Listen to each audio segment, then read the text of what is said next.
Halo teman, selamat datang di channel yang satu ini. Hehehe, Eits, channel ini adalah berisi cerita tentang alur Donghua yang keren. Penasaran? Yuk segera langsung markiden, mari kita dengar.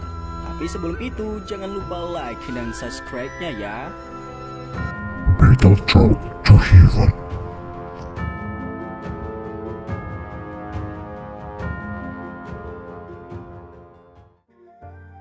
Melanjutkan dari cerita sebelumnya. Lebih dari selusin batu cahaya bulan dimasukkan ke dalam batang pohon di sekitar area kosong di dalam hutan.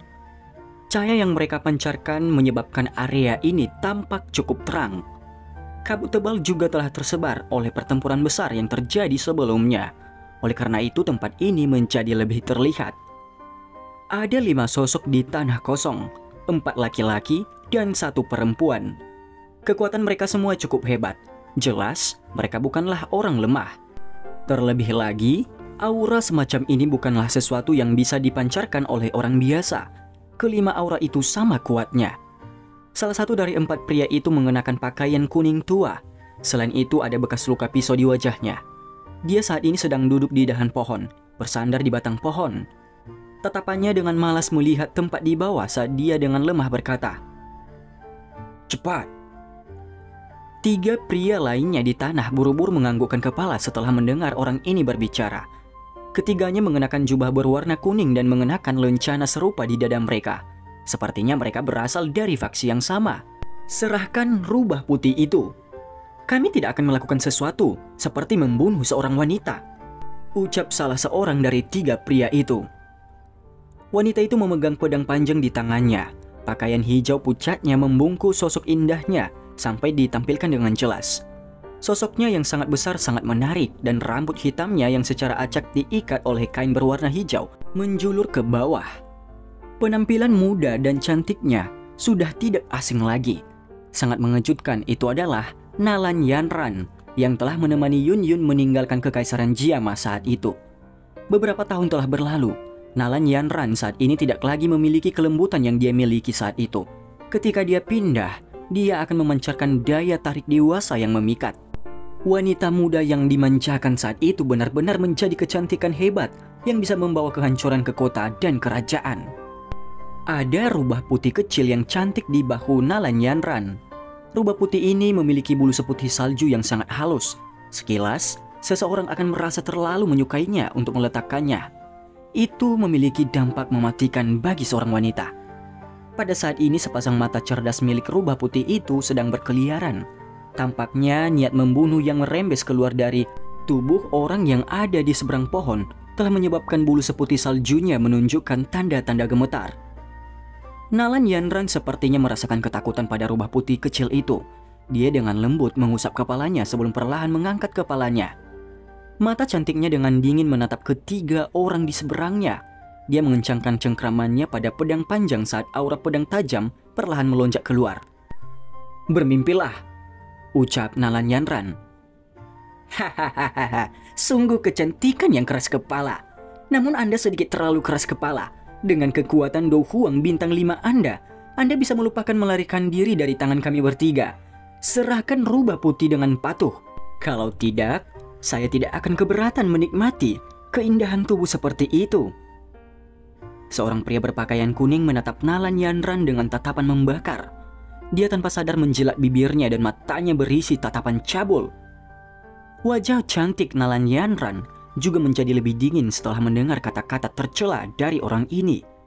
Kekuatan 3 orang di seberangnya berada di sekitar kekuatan bintang Do Huang juga. Jika itu 1 lawan 1, dia yakin bisa membunuh mereka dalam waktu singkat. Namun jika ketiganya menyerang bersama, dia akan kesulitan memblokir mereka. Apalagi ketiga orang ini adalah faksi yang sama. Mereka berkolaborasi dengan baik satu sama lain. Selama pertukarannya sebelumnya, dia hampir menderita kerugian besar. Hal yang paling penting membuatnya tertekan adalah pria yang duduk di atas pohon. Orang ini tidak menyerang sejak awal, namun Nalan Yanran merasakan tekanan samar saat menghadapinya dari sisi berlawanan. Jelas kekuatan pihak lain jauh lebih kuat dari miliknya. "Gerbang roh tanah memang tempat sampah diproduksi," ucap Nalan Yanran. Ekspresi ketiga pria berpakaian kuning menjadi sedikit lebih dingin ketika mereka melihat bahwa Nalan Yanran telah mengidentifikasi faksi mereka. Dengan kekuatan mereka, mereka juga dianggap sebagai elit di dalam generasi muda dari gerbang roh tanah. Meskipun mereka tidak bisa dibandingkan dengan orang-orang seperti Tang Ying dan Nona Feng, mereka masih memiliki reputasi. Jika mereka tidak membutuhkan rubah putih untuk memimpin jalan ketika mereka memasuki pegunungan mata surga, mereka tidak akan menjadi musuh Du Huang bintang 5 tanpa alasan. Namun karena mereka sudah melakukannya, secara alami tidak ada cara untuk mengubah banyak hal. Ketiganya saling bertukar pandang. Segera mereka mengangguk sedikit dan memutuskan untuk tidak terus terlibat dalam masalah ini. Tubuh mereka bergerak dan membentuk bentuk segitiga, mengelilingi Nalan Yanran. Dauki kuning tua yang kuat melonjak keluar dari tubuh mereka. Penjerat tanah. Tangan mereka bertiga dengan keras mendarat di tanah. Tanah berguncang dan tanah itu bergejolak dengan cepat. Potongan batu ditembakkan. Dalam sekejap mata, sangkar yang berbentuk dari tanah pecah dari tanah dan menjebak Nalan Yanran di tengahnya. Nalan Yanran mengerutkan alisnya saat dia melihat ini. Kakinya menginjak tanah dan tubuhnya yang indah seperti gasing yang berputar dengan cepat. Aura pedang tajam melesat ke segala arah dan dengan kejam memotong sangkar itu dan menyebabkan banyak garis potong muncul dengan cepat. Ketiga pria berpakaian kuning itu dengan keras membanting tangan mereka ke tanah ketika mereka melihat bahwa kandang itu dengan cepat runtuh di bawah tangan Nalan Yanran. 3 tombak berwarna kuning tercipta dari lumpur langsung melesat keluar dari tanah. Setelah itu mereka dengan cepat ditangkap oleh mereka bertiga. Kaki mereka menginjak tanah saat mereka menembak ke arah Nalan Yanran di tengah. Nalan Yanran tidak berani meremehkan serangan gabungan dari 3 bintang 4 Do Huang itu. Pedang panjang di tangannya dibungkus oleh aura pedang yang kuat. 4 sosok bertukar pukulan di dalam sangkar dengan cara seperti kilat. Aura pedang menyebar kemana-mana. Itu membentuk banyak selokan dalam di tanah. Ketiga pria berpakaian kuning itu sepertinya menyadari ketajaman aura pedang Nalan Yanran. Karena itu mereka menyerang dengan paksa. Sebaliknya, mereka hanya mengandalkan kedekatan tanah jangka panjang. Namun, doki mereka perlahan-lahan habis. Nalan Yanran juga menyadari taktik kelelahan yang diadopsi oleh ketiganya. Namun dia tidak punya cara untuk menghadapinya. Ketiga orang ini bekerja sama dengan sangat baik dan telah dengan tegas membatasi dia sejak awal. Ini menyebabkan dia tidak memiliki sedikit pun kesempatan untuk beristirahat. Jika ini berlama-lama, kekurangan Dauki akan mengakibatkan bagian dalam tubuhnya. Pedang panjang itu menusuk 3 ujung tombak dengan cara seperti kilat. Wajah cantik Nalan Yanran menjadi dingin saat aura pedang tajam itu tiba-tiba keluar. Boom! 3 tombak lumpur itu hancur saat terkena aura pedang Nalan Yanran. Namun sebelum dia terus menekan serangannya, tanah bergetar dan pilar lumpur tajam yang sangat besar ditembakkan. Itu menyebabkan dia buru-buru mundur. Ketika tubuh Nalan Yanran mendarat, 3 orang di seberangnya membentuk tombak yang lebih panjang. Armor kuning tua juga muncul di tubuh mereka saat ini, dan itu menutupi mereka dengan perlindungan yang sangat kuat. Metode Ki Afinitas Tanah biasanya berspesialisasi dalam pertahanan. Kamu layak menjadi Do Huang bintang 5 karena terlalu merepotkan untuk dihadapi. Namun ini akan berakhir di sini. Dengan Dauki di tubuh Anda, kemungkinan Anda tidak akan bisa bertahan lama. Serahkan rubah putih itu kepada kami, dan kami akan melepaskanmu. Suara rendah dan dalam keluar dari armor kuning tua. Kamu bisa menggunakan kata-kata ini untuk mengelabui anak berusia 3 tahun, ucap Nalan Yanran. Bodoh, keras kepala, Anda sedang mencari kematian. Ketiganya menjadi tidak sabar saat melihat Nalan Yanran masih belum mau tunduk. Tangan mereka saling berhadapan dari kejauhan, dan 6 pilar cahaya Dauki berwarna kuning ditembakkan. Segera mereka berubah menjadi bentuk segitiga dengan cahaya yang melingkar. Roh tanah, keterampilan meleleh bumi. Ketiga orang itu berteriak dengan tajam. Dauki yang berwarna kuning tua dengan cepat digabungkan di depan salah satu dari mereka. Dauki yang kuat itu yang telah mengumpulkan kekuatan mereka bertiga, bahkan menyebabkan Nalan Yanran mengubah ekspresinya. Ketika teriakan itu terdengar, Daoki yang berwarna kuning tua dengan cepat menjadi terdistorsi. Segera, itu berubah menjadi naga bumi yang ganas. Itu meraung dan berubah menjadi sinar cahaya dengan keras. Akhirnya tembakan lurus ke arah Nalan Yanran. Itu tampak seperti banteng yang sedang membajak ladang. Keterampilan meleleh bumi dari gerbang roh tanah ini memang memiliki beberapa keunikan. Pria di cabang pohon melirik naga bumi di depannya dan dengan lembut berkata. Nalan Yanran mengatupkan gigi peraknya saat dia melihat naga bumi yang dengan ganas menembaki ke arahnya. Tangannya melemparkan rubah putih kecil di bahunya ke samping, dan Daoki berwarna hijau tua dengan cepat membentuk dinding angin di depannya. Boom! Naga bumi bertabrakan dengan dinding angin. Bilah angin tajam yang menyusun dinding memotong naga bumi hingga berulang kali bergetar. Namun ini tidak berhasil menghentikan serangan naga bumi. Kedua belah pihak melanjutkan keadaan ini sejenak sebelum dinding angin meledak dengan keras. Nalan Yanran jatuh ke naga bumi ketika dinding angin pecah. Naga bumi itu meraung pada Nalan Yanran saat mulutnya yang ganas menggigit kepala Nalan Yanran. Wanita cantik Nalan Yanran menjadi sedikit pucat ketika dia melihat naga bumi dari dekat. Dia baru saja akan menggunakan daokinya ketika dia terkejut menyadari bahwa tubuhnya telah terjalin oleh energi berwarna hitam yang tidak biasa. Angin tajam yang membentuk kepalan tangan melesat dari kabut tebal di jarak dekat tepat ketika naga bumi hendak menerkam ke arah Nalan Yanran. Itu segera menabrak naga bumi dan berguncang sebelum berubah menjadi titik cahaya yang pecah. Perubahan tak terduga yang tiba-tiba mengejutkan semua orang, ini termasuk pria di cabang pohon. Dia terkejut ketika dia melihat ke tempat di mana angin kepalan itu berasal. Siapa ini? Saya Huang Tian dari Gerbang Roh Tanah. Teman, tolong jangan ikut campur dalam urusan orang lain. Pria berpakaian kuning itu melihat ke sekeliling dengan hati-hati saat dia berbicara dengan suara yang dalam. Apa kamu tidak takut membuang muka Gerbang Roh Tanah dengan meminta begitu banyak pria menggertak seorang wanita? Tawa mengejek dipancarkan dari kabut tebal. Segera langkah kaki lembut terdengar. Sesaat kemudian sosok kurus muncul di depan mata semua orang. Nalan Yanran yang masih dalam keadaan shock mengangkat kepalanya saat dia melihat sosok yang perlahan berjalan keluar dari kabut tebal. Dia baru saja akan mengucapkan terima kasih ketika dia melihat wajah itu. Tubuhnya langsung menegang. Seluruh pikirannya juga seperti terhenti pada saat ini. Beberapa saat kemudian, sebelum dia dengan lembut mengucapkan nama itu yang tersembunyi jauh di dalam ingatannya dengan beberapa kesulitan dan ketidakpercayaan. Xiaoyan? Xiaoyan tersenyum sedikit saat dia melihat wajah cantik itu yang dipenuhi dengan ketidakpercayaan. Suaranya menjadi jauh lebih lembut saat dia dengan lembut bertanya, "Apakah kamu baik-baik saja?" Masalah-masalah itu saat itu benar-benar lenyap saat sekte awan berkabut telah bubar. Xiaoyan bukanlah orang yang berpikiran sempit. Dia secara bertahap melupakan masalah itu. Nalan Yanran juga sedikit terkejut dengan cara lembut Xiaoyan berbicara. Dia jarang melihat Xiaoyan berbicara dengannya dengan cara yang begitu tenang. Lagi pula dia menyadari masalah dan bahaya apa yang terjadi pada pria sombong ini.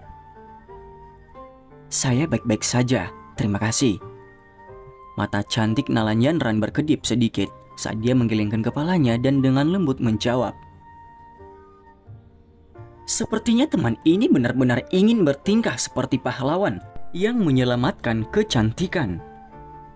Ekspresi ketiga pria berpakaian kuning itu tenggelam ketika mereka melihat Xiaoyan mengabaikan mereka sejak awal. Orang yang menyebut dirinya Huang Tian sebelumnya menghadapinya dengan suram. "Nyah." Xiaoyan tidak mengalihkan matanya sedikit pun saat dia berbicara dengan lembut. Setelah itu dia perlahan berjalan ke sisi Nalan Yanran dan melirik energi berwarna hitam yang terjalin di sekitar tubuhnya. Dia tanpa sadar tertawa dengan suara dingin yang lembut. Doki Afinitas Kegelapan benar-benar langka. Namun Anda benar-benar meluncurkan serangan diam-diam, meskipun kekuatan Anda ini benar-benar perlakuan tercela. Xiaoyan meraih pergelangan tangan seputih salju Nalanyanran setelah mengucapkan kata-kata itu. Gumpalan api hijau giok muncul di ujung jarinya sebelum ditembakkan dengan cara seperti kilat ke tangan Nalanyanran. Di hadapan jari Xiaoyan yang cepat dikibaskan, energi berwarna hitam yang terjalin di sekitar tubuh Nalanyanran tampak seperti salju yang bertemu api saat meleleh dengan cepat. Pria dengan pakaian kuning tua di cabang pohon menyipitkan matanya saat dia melihat Xiaoyan di bawah. Ini terutama terjadi ketika dia melihatnya dengan mudah mengeluarkan energi berwarna hitam di tubuh Nalanyanran, dan itu menyebabkan matanya tanpa sadar menyusut sedikit lagi. Saat energi berwarna hitam di tubuhnya perlahan menghilang, Nalanyanran juga sekali lagi memulihkan kebebasannya dan dengan lembut membuka telapak tangannya. Melihat ini, Xiaoyan juga buru-buru melepaskan tangannya. Dia baru saja akan berbicara ketika ekspresi Nalanyanran sedikit berubah. Dia buru-buru berteriak, "Hati-hati!" Xiaoyan yang menghadap Nalanyanran tersenyum. Dia segera membalikkan tubuhnya dan penguasa Xuan berat muncul di tangannya. Balok itu mengandung angin kencang saat diayunkan dengan keras. Balok hitam itu dengan keras menghancurkan 3 tombak panjang. Kekuatan yang kuat menghancurkan tombak panjang menjadi beberapa bagian. Melihat ini, kejutan muncul di hati Huang Tian dan 2 lainnya. Mereka membuang gagang tombak di tangan mereka dan dengan cepat menarik kembali. Mata Xiaoyan dengan acuh tak acuh melihat mereka bertiga. Balok yang berat itu di tangannya dimasukkan ke dalam tanah. Dia menginjak tanah dan suara petir angin muncul. Seketika tubuhnya juga menghilang secara aneh. Huang Tian dan 2 lainnya terkejut saat melihat Xiaoyan menghilang dengan cara yang aneh. Mereka baru saja berhasil memposisikan punggung mereka berhadapan satu sama lain untuk melindungi diri mereka ketika sosok hantu seperti itu muncul di depan mereka. Angin tajam yang terbuat dari tinju tiba-tiba datang dan dengan kejam mendarat di baju besi di permukaan tubuh mereka. Boom! Tinju mendarat dengan keras pada mereka bertiga. Pada saat yang sama, kekuatan mengerikan mengalir keluar. Ketiganya seperti layang-layang yang talinya putus. Mereka terbang mundur sebelum bertabrakan dengan beberapa pohon besar. Dan seteguk darah segar dimuntahkan dari setiap mulut mereka. Mengalahkan 3 bintang 4 Do Huang hanya dengan 1 gerakan. Tangan Nalanyanran tanpa sadar menutup bibirnya. Segera tatapannya dipenuhi dengan kerumitan saat melihat punggung kurus itu. Pria muda ini yang pernah dia anggap sebagai sampah telah berjalan di depannya. Yang bisa dia lakukan hanyalah memandangnya. Itu adalah kasusnya beberapa tahun yang lalu, dan itu masih terjadi sekarang setelah beberapa tahun berlalu. Huang Tian dan 2 lainnya meringkuk di tanah seperti udang, mengerang. Baju besi di tubuh mereka telah hancur oleh 1 pukulan dari Xiaoyan. Mereka tidak bisa mengerti kenapa mereka bahkan tidak bisa menahan 1 pukulan dari bocah ini dengan kekuatan mereka. Sepertinya seseorang hampir tidak bisa menemukan orang, bahkan di seluruh wilayah utara dataran tengah, yang bisa melakukan ini. Namun orang di depan mereka, dari mana asalnya? Tepuk tangan tiba-tiba datang dari cabang pohon di atas. Seorang pria dengan bekas luka di wajahnya perlahan berdiri. Tatapannya terfokus pada Xiaoyan saat dia mengungkapkan senyuman jelek. "Tidak buruk. Kamu dipanggil Xiaoyan. Bolehkah saya bertanya, apakah orang yang memiliki konflik dengan pavilion petir angin adalah Anda?" Xiaoyan melirik pria itu sebelum menyipitkan matanya. Orang ini sangat kuat.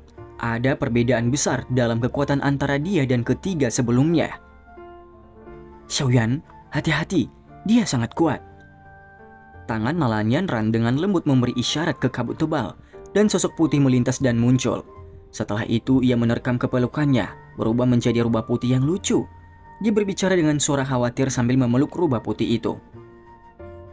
"Mengapa mereka menyerang Anda?" Xiaoyan mengangguk dan bertanya. "Ada labirin alami di luar Gunung Mata Surga. Jika seseorang yang tidak menyadarinya masuk, kemungkinan besar dia akan terjebak di dalamnya sampai gelombang energi selesai. Rubah putih ini kebal terhadap labirin. Seseorang akan berhasil keluar dari labirin jika mengikutinya. Mereka menyerangku karena mereka ingin merebut rubah putih itu. Xiaoyan baru tiba-tiba mengerti setelah mendengar ini. Tidak disangka bahwa sebenarnya ada labirin di depan. Untungnya dia tidak menerobos masuk secara acak. Jika tidak, bahkan dengan persepsi spiritualnya, kemungkinan dia akan terjebak untuk waktu yang lama. Hal yang benar-benar tidak bisa dia buang sekarang adalah waktu. Saya tidak tertarik dengan rubah putih Anda. Saya tidak membutuhkan hal seperti itu. Namun, ketiga orang ini membutuhkannya. Pria dengan bekas luka di mukanya itu berbicara dengan acuh tak acuh. Dia melanjutkan. Aku memiliki persahabatan lama dengan seseorang dari gerbang roh tanah. Dia telah menginstruksikan saya untuk membawa orang-orang ini ke depan labirin sebelum kami pergi. Metode saya adalah rahasia faksi dan tidak dapat dibagikan dengan orang lain. Oleh karena itu saya hanya dapat menemukan rubah putih ini untuk memimpin mereka. Ucap pria itu. Kami tidak akan menyerahkan rubah putih ini kepadamu. Silakan pergi. Ucap Xiaoyan sambil tersenyum. Aku Wang Chen, bukanlah orang yang bisa dengan mudah diusir. Pria yang dengan muka terluka itu membuka mulutnya dan menyeringai. Ada perasaan pekat yang samar di dalamnya. Wang Chen dari pavilion musim semi kuning. Nalan Yanran tanpa sadar berseru ketika dia mendengar kata-kata itu. Wajah cantiknya juga sedikit berubah. Pavilion musim semi kuning? Xiaoyan juga kaget. Segera dia tersenyum. Dia telah bertemu orang-orang dari 3 dari 4 pavilion di sepanjang jalan dan bertanya-tanya kapan dia akan bertemu seseorang dari apa yang disebut pavilion bintang jatuh. Xiaoyan, kenapa kita tidak menyerahkan rubah putih ini pada mereka? Wang Chen ini sangat haus darah, apalagi dia sangat kuat. Kemungkinan dia sudah menjadi puncak kelas Do Huang. Menurut rumor, dia pernah bertarung dengan beberapa iblis tua kelas Do Wusong dan tidak mati. Nalan Yanran menggigit bibir merah bawahnya dengan bagian belakang giginya. Dia berjuang sejenak sebelum akhirnya berbicara dengan ragu-ragu. Dia tidak ingin menyeret Xiaoyan ke dalam kekacauan ini. Bagaimana kita melewati labirin ini tanpa rubah putih? Tanya Xiaoyan. Tenang, serahkan dia padaku. Nalan Yanran tercengang saat dia melihat senyum pemuda itu. Untuk beberapa alasan yang tidak diketahui, hatinya merasakan perasaan yang kuat dan aman. Yang bisa dia lakukan hanyalah menganggukkan kepalanya dengan lembut. Kamu bisa melupakan rubah putih ini. Jika Anda menginginkannya, kami hanya perlu melihat apakah Anda memiliki kemampuan itu. Senyum di wajah Xiaoyan menjadi jauh lebih redup. Tangannya perlahan meraih balok besar berat itu. Senyum di wajah Wang Chen tanpa sadar menjadi lebih padat setelah mendengar kata-kata Xiaoyan. Siapapun yang mengenalnya tahu bahwa setiap kali dia tersenyum bahagia, itu adalah saat niat membunuh di dalam hatinya menjadi sangat padat. Saya telah bertemu dengan Tang Yin dari pavilion 10.000 pedang belum lama ini dan bertukar pukulan dengannya. Dia mengatakan akan ada orang yang lebih menyenangkan untuk diajak bermain di belakang. Saya pikir dia sedang membicarakan Anda. Wang Chen perlahan menurunkan tangannya. Energi padat berwarna hitam dengan cepat bertahan di atasnya. Dia menatap Xiaoyan saat lidah merah cerahnya menjilat bibirnya. Sesaat kemudian matanya tiba-tiba berubah gelap. Kalau begitu, biarkan aku melihat apakah Anda bermain dengan menyenangkan seperti yang dia jelaskan. Tubuh Wang Chen tiba-tiba berubah menjadi garis hitam yang keluar setelah kata-katanya terdengar. Dalam sekejap mata dia muncul di depan Xiaoyan. Tinjunya yang ditutupi dengan energi hitam membawa angin berdarah. Hati-hati! Nalan Yanran buru-buru mengingatkan saat dia melihat Wang Chen tiba-tiba menyerang Xiaoyan. Boom! Sosok hitam melintas dan berdiri di depan Xiaoyan seperti perisai dengan cara seperti kilat. Tinju itu segera menghantamnya dan mengeluarkan suara yang dalam. Tangan pengikis mayat. Tinjunya dengan cepat menyebar dan berubah menjadi semacam warna hitam gelap yang meresap. Anehnya melewati penguasa besar dan menuju tenggorokan Xiaoyan. Lintasan serangan Wang Chen ini agak aneh. Itu bergoyang di sekitar, tampak seperti boneka kayu yang tidak dikendalikan. Itu tidak tampak cepat, tapi itu menyebabkan seseorang memiliki perasaan aneh karena kesulitan menghindarinya. Tatapan Xiaoyan melihat dengan seksama dan memperhatikan tangan hitam pekat itu yang dengan cepat diperbesar di matanya. Sesaat kemudian matanya membeku. Api hijau giok melonjak ke tinjunya tanpa ragu-ragu sebelum dia mengeluarkan pukulan. Duh. Tinju itu mengenai tangan hitam pekat dengan cara yang sangat akurat. Api panas menyebabkan tangan Wang Chen mengeluarkan asap putih pekat. Dalam menghadapi api surgawi, sifat korosif dari Dauki Afinitas Kegelapan Wang Chen sama sekali tidak efektif. Tabrakan kuat itu menghasilkan gelombang udara yang kuat menyebar dengan keras. Itu menghantam pohon-pohon besar di dekatnya sampai batangnya patah. Dengan demikian, tanah menjadi berantakan total. Api surgawi? Pertukaran tinju berlanjut sesaat sebelum ekspresi Wang Chen berubah. Kakinya buru-buru ditarik ke belakang dan Dauki di dalam tubuhnya melonjak. Segera dia mengeluarkan gumpalan kecil api hijau giok dari telapak tangannya. Ekspresinya berangsur-angsur menjadi suram saat dia melihat nyala api itu. Setelah itu Xiaoyan mengembalikan balok beratnya di cincin penyimpanannya. Dia melirik Wang Chen. Orang ini memang kuat. Namun, dia tidak terlalu menjadi ancaman dari sudut pandang Xiaoyan. Meskipun Dauki Afinitas Kegelapan aneh dan tidak dapat diprediksi, itu sangat ditekan dalam menghadapi api surgawi. Jika mereka benar-benar bertarung, Xiaoyan yakin dia memiliki 70% untuk membunuh orang ini. Wang Chen tersenyum dengan cara yang gelap dan dingin. Dia bahkan tidak melihat Huang Tian dan dua lainnya saat tubuhnya mundur dan memasuki kabut tebal. Sebuah suara perlahan keluar saat dia melakukannya. Tidak heran jika Tang Ying sangat memikirkanmu. Anda benar-benar memiliki beberapa kemampuan. Masalah hari ini akan berakhir di sini. Saya akan menunggu Anda di panggung Gunung Surga dan melihat apakah Anda memiliki kemampuan untuk tiba di sana, ucap Wang Chen. Dan cerita pun bersambung. Terima kasih telah mendengarkan Miming sampai akhir ya. Dan jangan lupa nantikan cerita selanjutnya.